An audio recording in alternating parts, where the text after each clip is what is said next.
오늘 우리가 함께 나눌 하나님의 말씀은 사도행전 21장 1절에서 14절의 말씀입니다. 한 절씩 교독하고 마지막 절 합독하겠습니다. 제가 먼저 받들어 읽겠습니다. 우리가 그들을 작별하고 배를 타고 바로 고스로 가서 이튿날 로도에 이르러 거기서부터 바다라로 가서 페니게로 건너가는 배를 만나서 타고 가다가 구브로를 바라보고 이를 왼편에 두고 수리아로 항해하여 두로에서 상륙하니 거기서 배의 짐을 풀려 함이러라. 제자들을 찾아 거기서 이래를 머물더니 그 제자들이 성령의 감동으로 바울더러 예루살렘에 들어가지 말라 하더라. 이 여러 날을 지낸 후 우리가 떠나갈새 그들이 다 그 처자와 함께 성문 밖까지 전송하거늘 우리가 바닷가에서 무릎을 꿇어 기도하고 서로 작별한 후 우리는 배에 오르고 그들은 집으로 돌아가니라. 두로를 떠나 항해를 다 마치고 돌레마이에 이르러 형제들에게 안부를 묻고 그들과 함께 하루를 있다가 이튿날 떠나 가이사랴에 이르러 7 집사 중 하나인 전도자 빌립의 집에 들어가서 머무르니라. 그에게 딸 넷이 있으니 처녀로 예언하는 자라. 여러 날 머물러 있더니 아가보라 하는 한 선지자가 유대로부터 내려와 우리에게 와서 바울의 띠를 가져다가 자기 수족을 잡아매고 말하기를 성령이 말씀하시되 예루살렘에서 유대인들이 이같이 이 띠 임자를 결박하여 이방인의 손에 넘겨주리라 하거늘 우리가 그 말을 듣고 그곳 사람들과 더불어 바울에게 예루살렘으로 올라가지 말라 권하니 바울이 대답하되 여러분이 어찌하여 울어 내 마음을 상하게 하느냐 나는 주 예수의 이름을 위하여 결박당할 뿐 아니라 예루살렘에서 죽을 것도 각오하였노라 하니 그가 권함을 받지 아니하므로 우리가 주의 뜻대로 이루어지이다 하고 그쳤노라. 아멘. 자, 오늘 말씀은 20장에 이어서 바울이 안전한 에베소를 떠나서 위험한 예루살렘으로 가려고 하는 장면을 우리에게 이야기해 주고 있습니다. 그러니까 주변에서 그렇게 말리는데 굳이 가겠다고 하는 이 바울의 이야기가 무려 2장에 걸쳐서 아주 자세하게 나와 있어요. 반복적으로 얘기를 하는 거죠. 20장에서 이미 다 했는데도 또 21장 우리가 읽은 오늘 이 말씀에서 또 하는 겁니다. 요즘에는 제 주변에 그런 분들이 많지 않은데 불과 한 5년 전까지만 하더라도 사인 열풍이 불었습니다. 이게 무슨 말이냐? 사인을 그렇게들 찾으세요. 예를 들면 나 사업하려고 그래. 그러면 꼭 믿음이 좀 좋다고 생각하는 사람은 꼭 이렇게 묻습니다. 너 하나님한테 사인 받았어? 이 사인 열풍이었습니다. 요즘은 별로 그런 분들 안 계세요. 근데 그때만 하더라도요, 그렇게 사인을 그렇게 찾으셨습니다. 갑자기 함께 사역하던 분인데 갑자기 어느 날 찾아와가지고는 자기는 호주를 가겠다는 거예요. 그래서 이유가 뭐냐, 왜 갑자기 이렇게 얘기를 하냐 이랬더니 사인을 받았답니다. 그러니까 사인을 받았다 그러면은 그게 무슨 맞는 키라고 생각하나 봐요.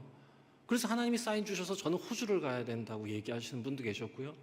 예전에 한번 어디 수련회를 가려고 그러는데 수련회 장소를 이제 정하려고 회의를 하려고 그랬더니 기도하면서 사인을 받아보자. 그래서 기도하다가 저도 전혀 몰랐어요. 처음 제가 가자마자 부임하자마자 거기 이제 임원단들하고 기도를 하는데요. 같이 기도하자 그래서 하나님 좋은 장소를 떠오르게 해주세요. 지혜를 주세요. 이렇게 기도할 줄 알았는데요. 기도를 시작하고 1분도 안 돼서 갑자기 이쪽 옆에서 한 사람이 파란 문이 보여요. 그랬더니 또 한 30초 있다가 저는 빨간 지붕이 보여요. 이래가지고 이렇게 맞추더라고요, 그거를. 그래서 파란 문에 빨간 지붕이 있는 교회를 찾아서 거기를 가자. 놀라우시죠? 보통이 아니었어요. 어느 교회 유치부실에 피아노 자리를 옮기는데 하나님의 사인이 있었느냐고 묻는 목사님의 얘기도 들었고요. 어느 부흥 강사 목사님의 간증을 듣다가 아주 저는 기겁을 하고 놀랐습니다. 이분은 하나님의 음성을 듣는 분이에요. 그래가지고 뭐라고 얘기하시냐, 자기가 하나님의 음성을 들으셨대요. 어떤 음성이 들렸냐, 연수구에 땅을 사라. 그래서 본인이 하나님이 그렇게 자기에게 사인을 주셔서 연수구에 땅을 샀더니 10배가 올랐다. 그리고 제가 더 놀란 건 그 말씀하시는 그 목사님에게도 저는 놀랐는데 그 말씀을 듣고 아멘 하는 성도들에게 2차 충격을 받았습니다. 아멘 이러시는 겁니다. 저는 하나님의 초월적인 개입에 대해서 절대로 부인하지 않습니다.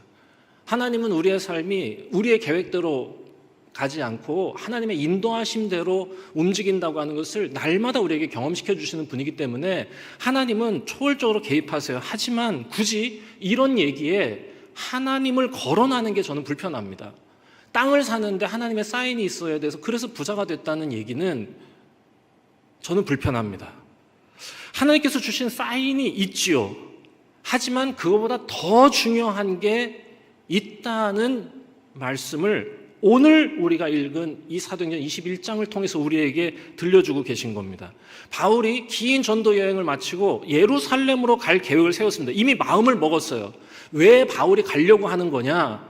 거기 예루살렘 사람들에게 꼭 하나님께서 행하신 놀라운 일들을 꼭 전하고 싶은 겁니다. 왜냐?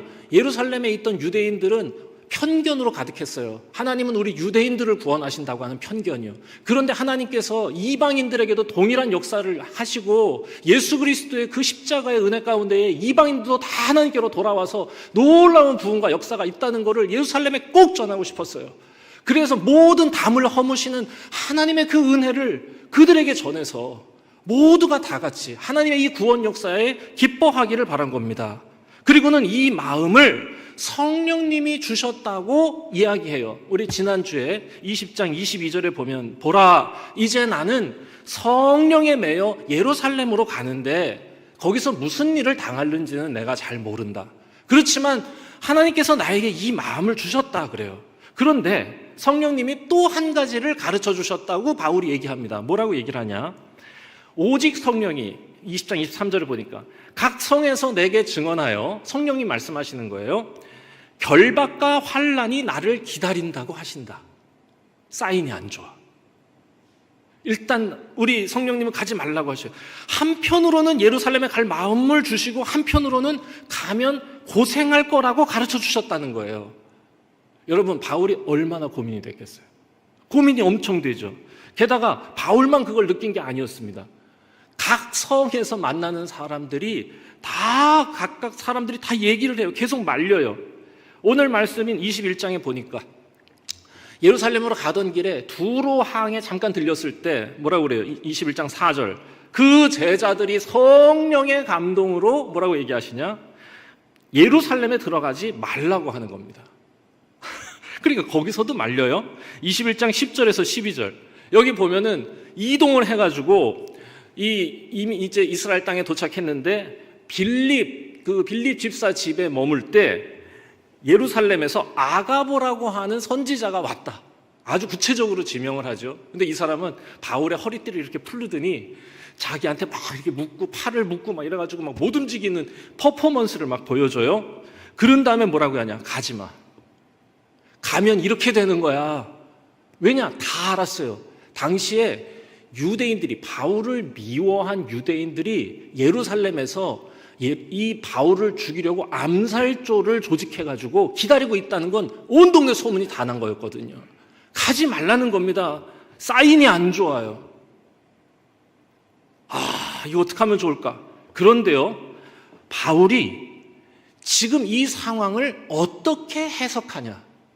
사인은 계속 안 좋아요. 본인에게도 결박과 환난이 있다고 하시고 사람들도 그렇게 얘기하고 아가보도 와가지고 막 손발 묶고 막 퍼포먼스를 보여주고 이 정도면 안 가야 되는 거 아닌가? 만약에 사인을 찾는 자였다고 하면 하나님이 가지 말라는 사인이야 이거는 이러고 안 갔을 겁니다. 그런데 바울은 뭐라 그러냐?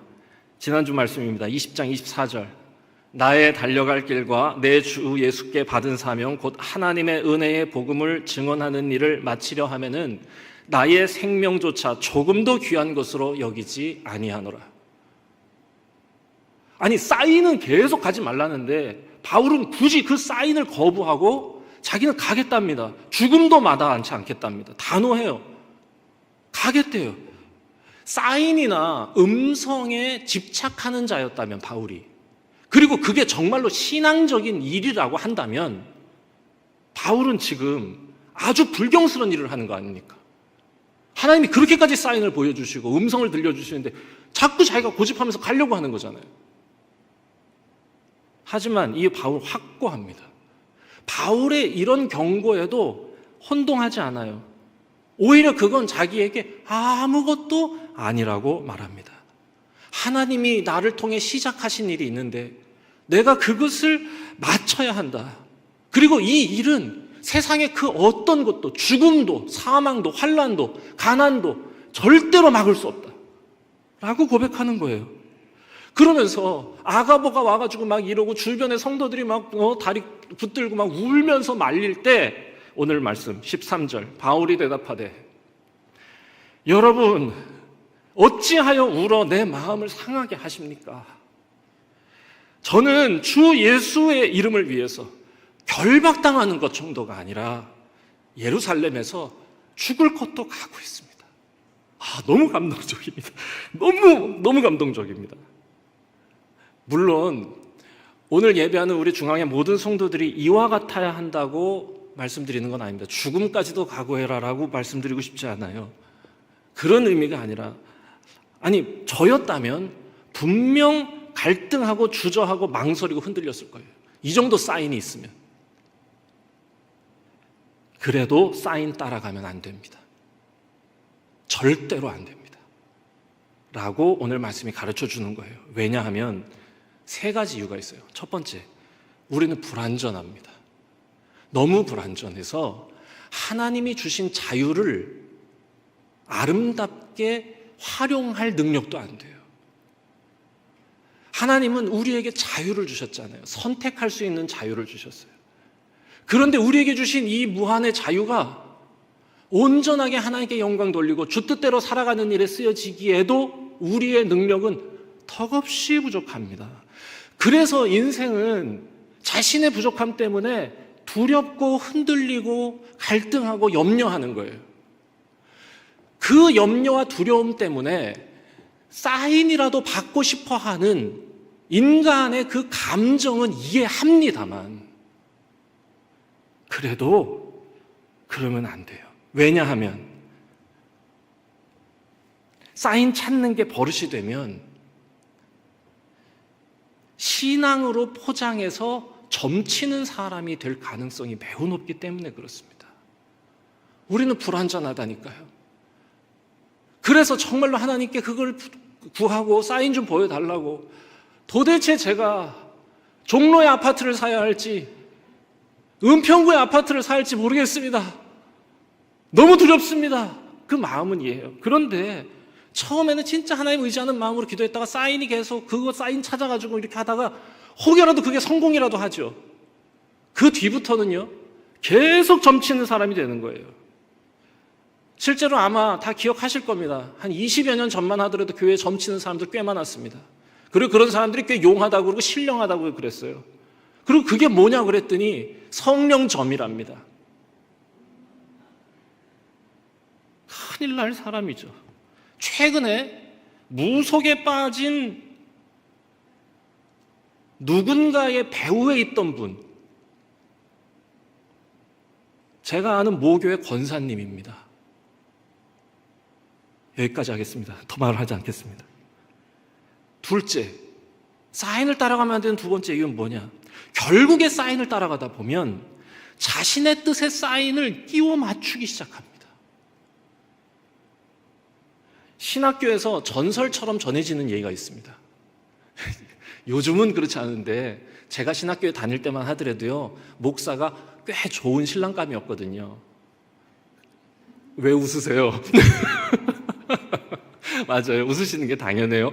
그때만 해도 꽤 좋은 신랑감이었어요. 그래서 가지고요 신학교에 목사랑 결혼하고 이렇게 얘기하면 안 돼. 이거 편집 안 되잖아요. 이게 전설이에요. 전설. 사실이 아니라 전설로 받아들이세요. 신학교에 어떤 전설이 있냐? 어느 여학생이 멋진 신학생을 찾아가서는 진지하게 이렇게 말을 건넸다는 거예요. 당신이랑 결혼하라는 사인을 주셨어요. 절대로 결혼하면 안 될 사람입니다. 무서워. 이런 사람들은 진짜 너무 무서워요. 그 남자 의사와 상관없이 하나님이 사인 주셨으니까 너 나랑 결혼해야 돼. 이렇게 이제 얘기하는 거니까. 여러분, 우리는 내 욕망과 하나님이 주시는 사인을 구분할 능력이 없어요. 그래서 내 욕망에 하나님의 사인을 끼워 맞출 가능성이 높아. 마지막 세 번째, 이렇게 하다 보면 결국 나도 모르게 하나님의 뜻에는 1도 관심 없는 사람이 되는 겁니다. 하나님이 나에게 무엇을 원하시는가에 관심이 있는 게 아니라 내가 원하는 것을 하나님이 어떻게 사인을 주시는가에만 계속 관심을 가는 거예요. 그러니까 이렇게 가다 보면, 사인만 찾다 보면 하나님의 일에는, 세상을 바꾸고 세상을 구원하는 일에는 관심도 없고 공부도 안 하고 헌신도 안 하고 결단도 없고, 마치 하나님께 산신령을 대하듯 하나님을 이용하는 사람이 되어갈 가능성이 매우 높다는 거죠. 이런 사람들을 뭐라고 하느냐? 샤머니스트라고 그럽니다. 샤먼이 무당이거든요. 그러니까 이걸 샤머니스트라고 그래요. 저는 우리나라의 주 종교가 뭐냐고 물으면 조심스럽게, 제가 아주 비판적으로 바라보자면 우리나라의 주 종교가 뭐냐? 샤머니즘이라고 말하고 싶습니다. 기독교, 물론 천주교 다 포함해서 25%라고 하는데, 아주 비판적으로 말하자면 기독교 샤머니즘, 불교 샤머니즘이 대부분이 아닌가. 산신령에게 정화수 떠놓고 빌던 사람들이 더 큰 신을 알게 된 거죠. 하나님을 알게 되고. 그러니까 그 자리에다가 그냥 딱 이렇게 그분 이름만 딱 갖다 놓고 그걸 기독교다 불교다 말한다면 그분들은 처음부터 쭉 샤머니스트였던 거다라고 말할 수 있다. 너무 제가 세게 얘기해서 죄송합니다. 우리나라뿐만 아니죠. 인간이 가진 기본적인 종교성이 그런 샤먼적입니다. 그게 우리입니다. 그게 인간이에요. 그러니까 조심해야 돼요. 예수님께서 바리새인들을 질책하셨던 이유가 뭐냐? 샤먼화된 유대교에서 나오라는 거였어요. 아름다운 신앙의 유대교가 아니라 샤먼화된 유대교에서 나오라고 그렇게 얘기하신 거예요. 여러분, 신앙은 그런 게 아니죠. 가르침을 따르는 거예요. 샤먼이 아니라 말씀을 따르는 거예요. 사인이 아니라 말씀을 따르는 거예요. 오병이어 기적을 경험한 사람들에게 예수님이 그렇게 말씀하셨습니다. 너희들 사인 보고 왔냐? 기적 보고 왔냐? 아니다. 말씀 먹어야 된다 라고 말씀하시잖아요. 기적 따르지 말고 말씀을 따라라. 우리를 너무 잘 아시는 예수님이 우리에게 그렇게 말씀하셨던 겁니다. 가만 생각해 보면 그렇습니다. 사람을 모으려고 하면, 어떻게든 사람을 이렇게 더 모아가지고 규모를 키우려고 하면 샤머니즘이 제격입니다. 하지만 세상을 구원하는 하나님의 도구가 되려 하면 샤머니즘의 옷을 벗어야 하는 거예요. 우리가 이렇게 불완전합니다. 그러니까 사인이 아니라 사명을 따라가야 되는 거죠. 여러분, 솔직히 바울도 실은 흔들렸을 겁니다. 이 수많은 판단의 이 준거들을 보면서 힘들었을 겁니다. 예루살렘에 가야 되는 거냐 말아야 되는 거냐, 두려움도 있었고 걱정도 있었겠죠. 자기를 죽이려고 하는 거 이미 자기도 알고 있었죠. 왜냐? 여기저기 도시에서 돌 맞아 죽을 뻔한 적이 한두 번입니까? 그런데도 결국 바울은 가기로 해요. 예루살렘에 가기로 합니다. 그런데요, 자세히 그의 고백을 들여다보면 이 바울이 선택한 건 뭐냐? 바울은 예루살렘에 가기로 선택한 게 아니라 사명을 선택한 겁니다. 주 예수께 받은 사명, 하나님의 구원의 역사가 유대인을 넘어 온 세상에 펼쳐지고 있다고 하는 이 복음의 역사를 증거하는 일, 이게 자기의 사명이라고 해서 이 사명을 선택한 거예요. 예루살렘에 가는 건요, 내가 그냥 선택한 겁니다. 이게 무슨 말이냐? 바울은 사인을 찾는 사람이 아니었다는 거예요. 항상 바울은 어디로 갈지 자기가 선택해요. 누굴 만날지 바울의 선택입니다. 예수님 사인을 쫓아가셨냐? 아니에요. 그냥 길 가다가 만나셨어요. 오늘 하나님이 동쪽으로 가라고 하시나? 이래서 바람이 동쪽에서 불면 하나님의 사인이라고 그렇게 간 게 아니라 그저 걷다가 그 길에서 만난 제자들을 부르신 것 아닙니까? 우리에게 맡겨진 선택의 영역이라는 게 있습니다. 다만 그 모든 선택 속에 항상 변하지 않는 게 있었던 겁니다. 하나님의 은혜의 복음을 증거하는 일이요. 이건 변하지 않아요. 예루살렘에 가야 할지 말아야 할지 사이에서 하나님의 뜻을 찾은 게 아닙니다. 하나님의 뜻은 내가 예루살렘에 가는 데 있나 아니면 예루살렘에 안 가는 데 있냐. 바울이 만약에 예루살렘에 안 가기로 결정했다고 그래도 바울은 전혀 변한 게 없습니다. 거기엔 하나님의 뜻이 없으니까. 그건 그냥 바울의 선택이에요. 여러분, 하나님의 뜻을 자꾸 모호하게 만들면 우리는 안 된다 생각합니다. 왜냐하면 사람들이 어려운 선택의 순간에 하나님의 사인을 찾는 이유가 뭐냐? 그 선택의 책임을 자신이 지고 싶지 않기 때문입니다. 여러분, 그러시면 안 됩니다. 모든 건 다 우리 책임이에요.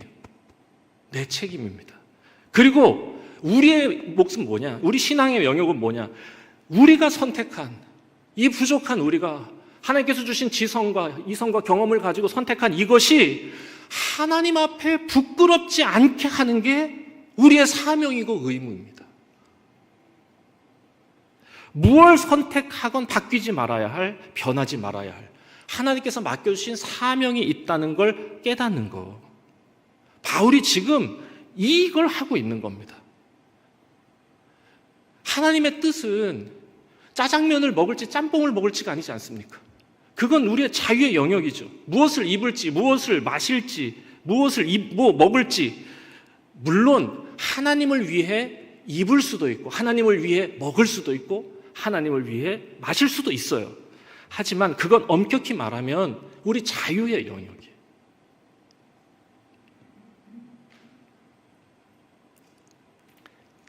긴 말하지 않겠습니다. 바울이 예루살렘에 가고 말고는 바울의 자유의 영역이며 사인이 필요한 게 아니에요. 가면 순종하고 안 가면 불순종하는 문제는 아니었다. 다만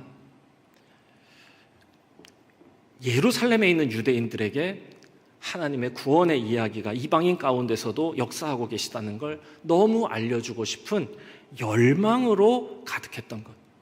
그래서 내가 거기 너무 가고 싶다고 말하고 있는 겁니다. 그래서 자기가 전하는 이 이야기를 예루살렘에 있는 유대인들이 듣고 그 단단하게 굳었던 마음이 부서지고 깨어져서 예수 그리스도 앞에 다 돌아왔으면 좋겠다고 하는 그 마음으로 가려는 겁니다. 저는 우리 중앙교회의 사명도 마찬가지라고 생각합니다. 우리에게 허락된 자유의 영역이 있고 또 우리가 선택한 그것을 온전히 하나님께 드리는 헌신의 영역이 있다.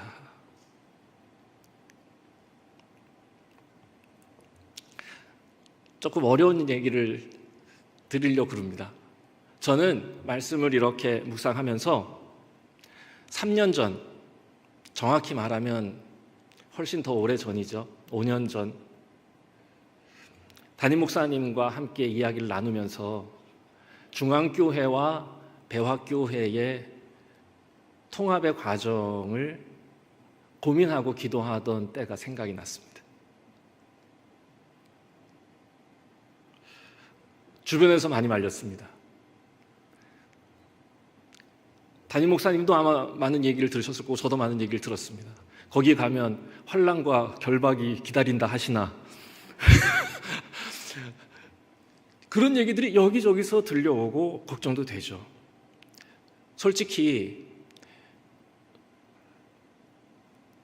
저희가 라고 하겠습니다. 지금은 이미 다 중앙이지만 저희가 가고 안 가고는 자유의 영역입니다.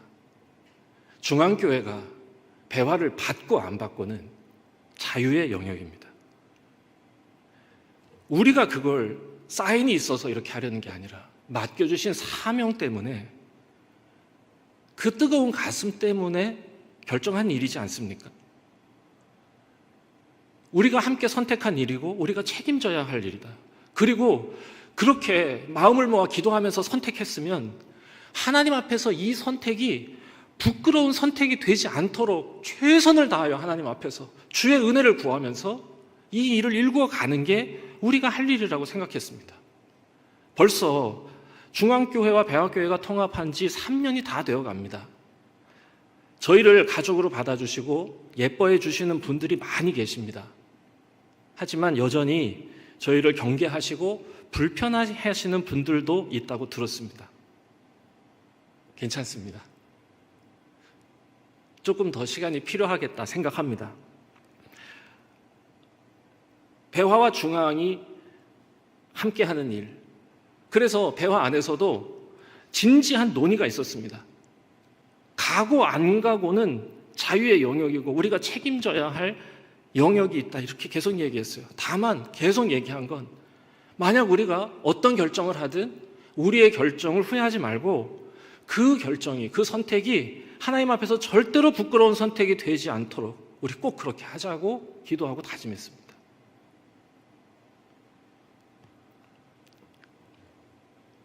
그래서 결정했습니다. 사인이 있었기 때문이 아닙니다. 맡겨주신 사명, 복음을 전하고 하나님 나라를 세워가는 그 사명을 더 잘 감당하고 싶다는 마음이 중앙교회와 우리가 하나가 되어지는 과정을 통해서 우리도 견고히 성장할 것이고 중앙교회와 함께 마음을 모으면 하나님께서 더 기뻐하실 것이라 여긴 겁니다. 그래야 다시 오실 주님 앞에서 우리가 부끄럽지 않을 것 아니냐, 그렇게 최선을 다해보자고 얘기한 거죠. 저는 중앙교회의 부흥을 위해 날마다 기도하고 있습니다. 하지만 우리가 중앙교회의 부흥을 만들어낼 수는 없는 겁니다. 하나님이 허락하셔야 되지 않습니까? 하나님께서 은혜의 시간을 우리에게 허락하셔야 그 일은 일어나는 겁니다. 부디 바라기는 그 은혜의 날이 우리에게 임할 때 하나님께서 일으키시는 부흥의 파도 앞에서 우리가 허우적거리지 않기를 바랄 뿐입니다. 말씀 정리하겠습니다. 바울은 사인이 아니라 사명을 따라 살았던 사람입니다. 사람들의 만류에도 불구하고 예루살렘을 가려 했던, 복음을 향한 하나님 나라를 위한 이 바울의 진심이 우리 중앙교회 모든 성도들의 마음이기를 바랍니다. 사인을 찾으려 하다 보면 샤머니즘에 빠질 가능성이 높습니다. 그러니 사인이 아니라 말씀을, 샤먼이 아니라 사명을 든든히 붙잡는 우리 중앙교회가 된다면 하나님께서 이 한국교회에 또 한 번의 부흥의 역사를 마침내 이루실 때 우리가 영광스럽게 쓰임 받을 수 있을 것입니다.